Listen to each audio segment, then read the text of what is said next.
So this is T204, it's design, week 5. We are covering last week's material, and this week we would like to cover filtration. We talked about, let me just erase the board.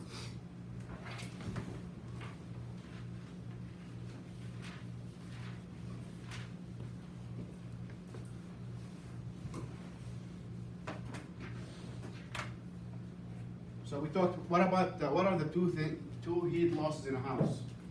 Transmission Air leakage.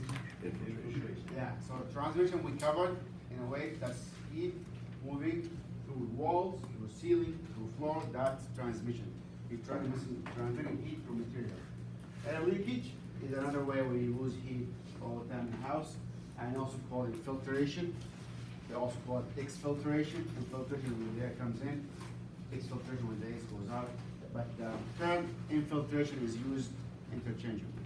So transmission is heat transfer, not heat loss. It's heat transfer to the house. We also lose heat through heat transfer because heat is transferred from one place to another, from inside to outside to inside. So this is air leakage. So we'll talk about the concept and why is it important and how does it vary throughout time. So first we want to talk about why we want to prevent air leakage. We talked about that. First of all, it's a major way of heat loss or heat gain, which we don't want. Second, somebody said it's a fire hazard. You see that in the homework. It's a fire hazard because it's gonna fuel combustion. And some also said it's way too polluted to get to your house, which is true.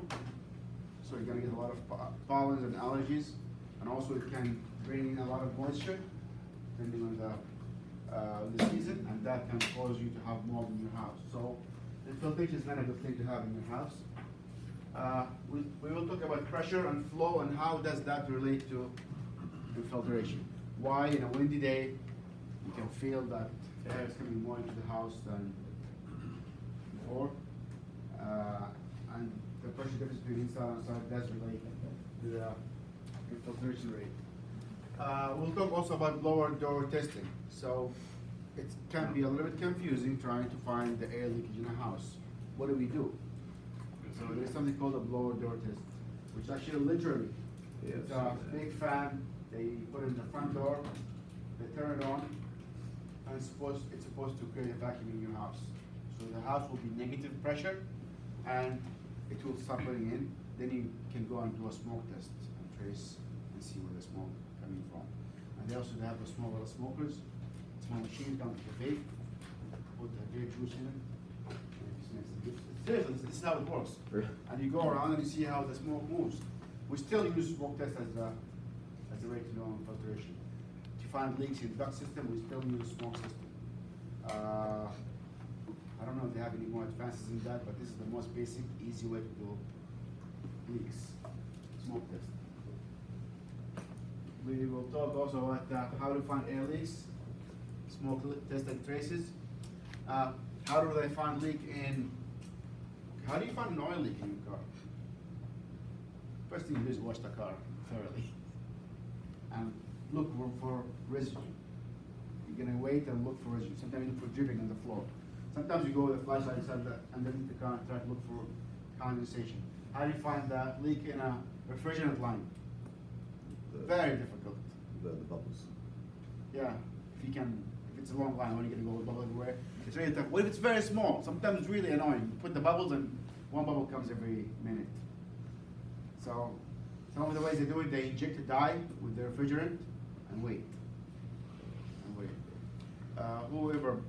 Who before tried to fix or plug a tire? Tried losing air, yeah. Like water or something. Yeah, water and soap, but sometimes the leak's so small you don't even see it, especially if you have those annoying pressure sensors in your car. The light always comes up. You know where does usually leak from? Right there. Huh? Right there. Where? At the sensor. Yeah. There. The sensor is always faulty. This is the most annoying part. Like you're gonna give me a sensor that's supposed to help me know where the pressure flow, but it's actually this is where it leaks. And how much is the sensor? I don't know, man. For Honda, it's like $80 a piece. So I think you can get it done at Costco. it used to be the law that you cannot change the sensor, but now they changed that law. So you can take out the sensors and put regular valves, Oh, nice. and just unplug that light from the dashboard. There you go. Okay, so finding leaks is another issue. How to find leaks? There's so many ways to find leaks. The most common one is the blower door test. There's another way, is kind of like the equivalent of a dive, where you pump the house with CO2 at some concentration and wait for it, come after a few hours and measure the CO2 and see how much of it leaked out. Of course, hopefully nobody's there. Nobody's there. That sounds dangerous. No, actually, it is dangerous, but it's done by experts. Okay. And the CO2 is safer than CO1. It's not carbon monoxide. Yeah, So that's fine. true. And they have other gases that can use, so gas tracers. How much of that do you use? Advanced air leakage diagnosis. This is some of them is those ways. Air sealing methods. I'm sure we have some ideas. We do sealing sometimes. Give me an idea. How do you seal leaks? Caulk. Basic things. Spray foam. Spray foam, although spray foam after a while get crispy and start to deteriorate, so it's very good for temporary. Tape. Tape, weather stripping, insulation, sometimes you have to change the panel. And again, as we said before, everything at some point is porous. This brick wall behind you is very porous, has a lot of holes. If we pressurize this room, probably a small amount of air will leak through it. So unless it's completely like sealed and has a plastic wrap, it's porous under the right pressure. And we talked about the balloon idea, how the helium balloon, it's very tight in the beginning and it leaks slowly and it becomes soggy. So why is it important again? It's 5 to 40% of HVAC cost. So you're gonna invest in insulation, good windows, good doors, good appliances, but 40% of your cost going through infiltration. Who told me in the first class that they went to fix up? I think it was you. To somebody's house in the living room. The window open the whole time. What do you expect? The window's cracked the whole time, and he said, "Oh, my heat high. My heat cost is really high." So what do you expect? There is a hole in here, open the whole time. I went to somebody's basement, actually basement, yeah, and there's a broken window the whole time. Seriously, what do you expect? Freeze up. Yeah. Freeze up. And also, if you crack a window in the wrong place, where do we usually put the baseboard heaters? Underneath windows. Underneath the window. What does cold air do? See. It drops. So cold air from the window is coming to drop on your radiator. After a few hours, you freeze the radiator. What happens to the water when it freezes? Expands. Expands, broken pipe. If you're lucky, it's gonna be in the part underneath the window that's visible that you can see. If you're not lucky, it's gonna be under the floor. And this is a whole big project. A lot of dorms. I don't know how much does it cost. Yeah, you're right. Yeah, you're right. You're completely right. A lot of dorm rooms because it's very small. People leave the window open. They pass out somewhere, and it's open, and the whole night comes in. It's there. Funny stories. It's okay. So it's a lot of energy cost. I told you about the complex in Vermont where they put sensors on all windows. So the windows open, they will know. And that saves them a lot of money. So it's a good idea to know if the window's open. If it's completely sealed or not. Sometimes the window's not open, but a little bit cracked, so you don't see it, but there's a lot of air. And again, a windy day is a good day for you to find out all the leaks. Any of the leaks you didn't think about is gonna come visible. It saves energy, it improves comfort, no draft, no allergies, less dust. Protect the insulation. How does it protect the insulation? No air, so So insulation is good as long as it's not wet. yeah, there's no moisture. Moisture. If you put or deposit a lot of dust in it and particles, it's gonna lose value. If it exposed to air all the time, it will oxidize faster. What happens when they oxidize? They get brittle, they change the new material, so it's going to lose value. Did you ever touch a piece of old insulation and it just crumbled in your hand? It completely over time oxidized. It crumbled in your hand. Time also is a factor. So it does protect insulation. Manuel, for 20 minutes, stop it and let me know. All right. So I can give you a little bit. It's reduced heating and cooling load. That's very important. That's what we're after. control moisture, which is very important, especially depending on your building material. You use a lot of drywall in your house, you want to control the moisture coming in. Rain can be intense sometimes, not as intense as Florida. But in thunderstorms, rains will come in different directions, sideways, up and down. You get moisture inside the wall, eventually this moisture is going to rot your foundation, your walls. You'll start to grow mold and mildew, and that will require a lot of work. I have a friend whose house got soaked over a dripping pipe. Small pipe because of a bad soldering job. I do soldering in the lab for the other class. I cannot stress enough, do a perfect job in soldering, test every part, because a small drippage over a long period of time, one drop a minute, over a period of time, months, it's going to soil the entire ceiling and wall, and you have to spend a lot of money drying this out if you can. That's to be crispy dried to kill all the bacteria and mold. And I don't know, but mold used to be a big issue, depending on the kind of fungi is there. Sometimes mold you have to evacuate the house because they have fungi that are very evil. I don't know, they have a lot of spores and they spread everywhere, and some of them actually are very, very bad for your lungs. So depending on the type of mold, they might be able to fix it, and sometimes they might have you leave the house. There was some kind of cases in the early 2000s of mold growing in duct over time, and that was completely linked to a lot of diseases and sickness. So, especially if you have asthma. Also, vermin axes. Like if you have holes here and there, you're gonna create a home for bats, rats, crickets, Trash pandas. yeah, Sounds like something from a cartoon. raccoons, just in the book. Reduce air pollution from the outside. So, pollen, in the last few years, the pollen rate was really high. A lot of people developing more allergies. People who did not have allergies, they have them now because of different kind of weather patterns.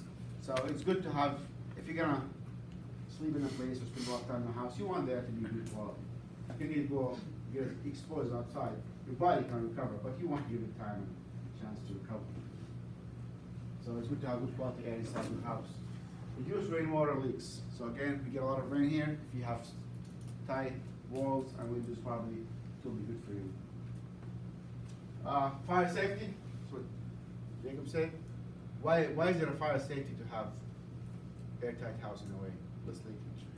In case there's a fire, yeah? So the air is not feeding the fire? Yeah. The air is not feeding the fire or like fueling it. So it will put the fire out faster than if it's okay, there's fire, there's a lot of combustion, air is coming out, air comes out, air gonna come in from somewhere, so it's gonna burn faster.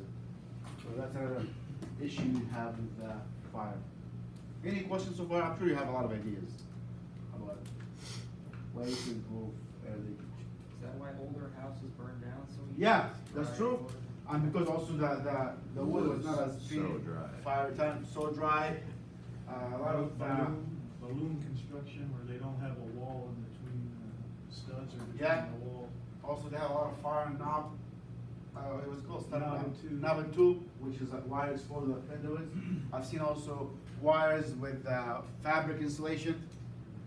I've seen a lot of aluminum made wires. So now if you call my sale and you want to put some insulation, they will not put the insulation over knob and tube. You have to change the wiring.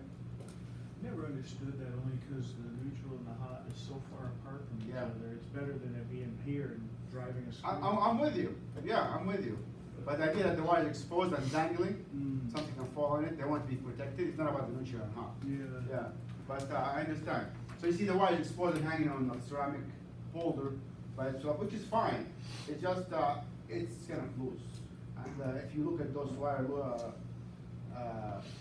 Potential spark. yeah, it's a potential spark, and also the covering, the sheathing is really old and crispy. And also, it's okay as long as it is exposed. Like now, if I have it in my ceiling, it's okay. But if I want to put insulation over it, it has to be gone, because you cannot cover it, it has to be exposed. As long as you can see it, it's loose, it's hanging, it's fine. We have kind of like knob and tube in the streets. Mm. It's how they handle those wires. So it's okay. So back in the days, like a few years ago, they used to just eyeball the infiltration rate in your house. Okay, this wall looks like it's infiltration at 0.1, 0.2. It's still the eyeballing system because it is very difficult to calculate how much infiltration is in that wall. Do it properly, you will have to do a blower door test for the entire house, not for the room. So when we do our infiltration rate for our project, we're gonna use the general rule based on how many windows in the wall, and that's it. Which is again, not very accurate, but it's the easiest way to do it. The proper way to do it is to use a blower door test and calculate, but it doesn't happen as much. So this is the rough way to do it. If you look at your book, the H22,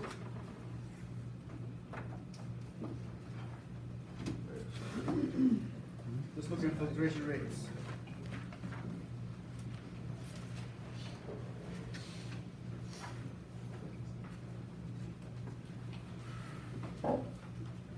What do you notice here? Words. Infiltration heat loss factor. This is a whole category, windows and doors, not with a strip and no storm side. That's very simple, that's it. And room with window or doors, one side only. So if I have a window in this door, I'm gonna just put 0.018. It's a very general rule, ballpark number. Did you find? I don't see any. That's page 71. And if you look at the room with windows or doors in two sides, you're gonna add more. So it's based the number of windows in the wall, and whether they have weather stripping or storm storage. This one have weather strip and storm sash. So this is what we are going to use. And this for porous wall construction. This is frame with no sheathing or plain block. So pure wall construction, regular blocks with a lot of porous material is what you're going to use. So it's very simple. One, we're gonna use number 2 mostly. We're gonna assume there's weather stripping, and storm sash. One window, one wall, we put 0.012. Room with windows and 2 doors, 0.18, and so on. So, So where does that factor come into play? Like, That's what when we would you come- use it for? that's when we calculate the heat loss for infiltration for each room. Yeah, So I'm sure every room has a window. yeah. So you're gonna see, you're gonna put that factor in there with delta T and the volume of the room. Okay. We'll get into it. So point, Wait, so you multiply that all together, then add it? yes, to its transmission. Okay. So it's gonna be 2 parts. New methods, we can use infrared camera. This helps a lot when we try to find where the heat loss are. I have an infrared camera, I'll show how it works. It's very interesting, it's very cheap. You can get an infrared camera for like $150 now. Really? Yeah, and put it on your phone. I have one, I'll show you how it works, very interesting. Infrared camera. We can use the blower door testing. This also will help you find where the cracks are. Again, with experience, probably you cannot. After seeing a lot of those, at some point you will know where to find them. Who would you guess you'll find air leaks? Where? Yeah. Around the door. Around the the door, windows. bottom of the windows. Where else? Maybe, Cracks in the sheetrock. Yeah, corners, maybe in the on walls, on on the your cracks. floor, if you have wood floors. Yeah, where else? In the basement where the plates are. Yeah, In the attic. yeah. What is the most common place that nobody think about? And there's a lot of leaks in it. Oh, Outlets. Outlets, yes. really? Yes. Oh, okay. This outlets, because they don't seal it, this is a big area of, Wow. yeah, and you don't think about it. We don't think about it. There's a lot of air leaks in the Filter front. tank always filled. You feel it, huh? Okay. Also, they have the gas traces where we pump the house with gas and measure how much we lost over time. So, what we want, We want to have an airtight house as much as possible. As much as possible. And control the intake. We want to control the intake where we have air that's filtered, conditioned, and we expel air without losing a lot of temperature. They have special venters that will actually absorb the heat and exchange air. And what did we say? How much cubic feet per person? 15. That's for a house. For a workplace, 20. 20. Really? Yeah, just ballpark. Yeah, it is 20. Nice. In an office, it's 20. If it's in a gym, it's a little bit more than that. So this glass probably we need a lot of infiltration, but guess what? There is no roof. It's completely porous. There's no roof, oh yeah, because above us is still. Yeah, just look, you can see the sun from there. Yeah. Because you can see it in the, this class. This is the fine construction we have here. Is it- How much, how long? 21. Okay, we'll stop it now.